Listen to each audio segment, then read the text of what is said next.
second graders, it's Mrs. Avery, and I am here to read your story of the day, which is Unlovable by Dan Yacarino. I hope you enjoy it. I also hope that you are all staying healthy and safe while you're at home. I know I miss my kiddos as well as the rest of you, and I know your teachers all miss you too, and we can't wait to see you. So, hope you enjoy this book. Alfred was unlovable. At least that's what the cat told him every chance he got. "You've got the ugliest mug I've ever seen. No one could love you." Alfred tried his best to ignore the remarks, but it was difficult, especially since the cat had taught the parrot to say, "Unlovable, squawk, unlovable," whenever Alfred walked by. The goldfish gurgled in agreement.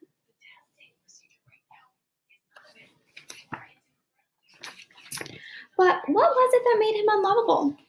His snoring? The way he ate? His little curly tail?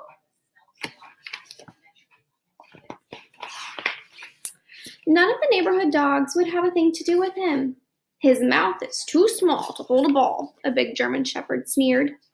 "His legs are way too short for running," snickered a greyhound.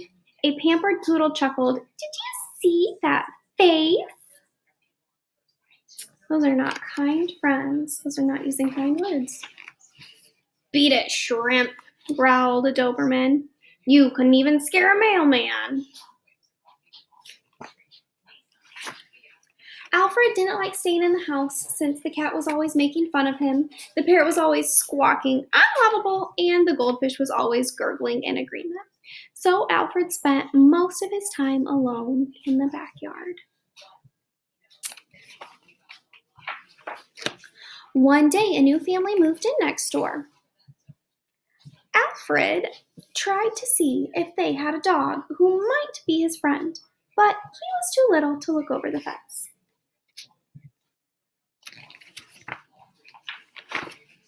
As he was sniffing around, he heard something on the other side. "Hello," Alfred called. "Hi," came the answer. "I'm Rex. I just moved in." "My name is Alfred." And without thinking, he blurted out, "I'm a golden retriever." Now, does he look like the golden retrievers you know? Because I know Ginger is a golden retriever, and this guy right here, he doesn't look like Ginger to me.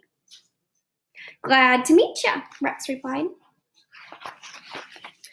Alfred and Rex talked for hours. Alfred said he liked sleeping in the sun, dog food, and scratching. Rex did too. Rex said he hated baths and going to the vet. Alfred did too. It began to get dark. Soon it was time for dinner, and they both went inside. That night, Alfred thought about how much he liked Rex and how much they had in common. Then he thought about the fib he had told. Alfred wasn't sure if they'd be friends as long as Rex never saw how unlovable he was. So he had told a fib about what he actually looked like, and he thought that if his friend ever saw him, he would know that he had lied. The next day, when Alfred and Rex were chatting, a squirrel jumped onto the fence between them.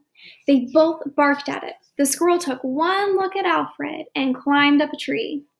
Rex said, "You sure showed that squirrel who's boss, Alfred." But Alfred was thinking, if Rex ever sees me, he'll run away too.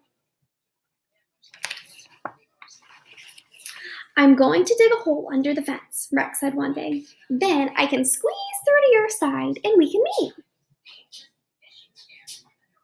He looks a little bit worried, doesn't he? Alfred heard Rex digging. When he heard Rex wiggle under the fence, he ran and hid behind a bush. Then he heard Rex call, "Alfred, where are you?" Why do you think he was hiding? I think he was probably hiding because he didn't want to get caught in his fib that he told.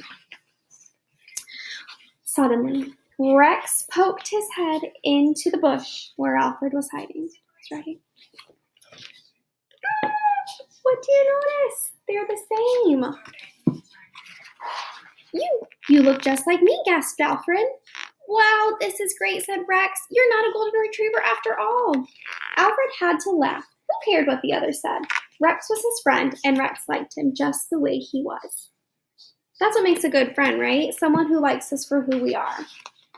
Together, Alfred and Rex ran, they jumped, they played, and Alfred never felt unlovable again.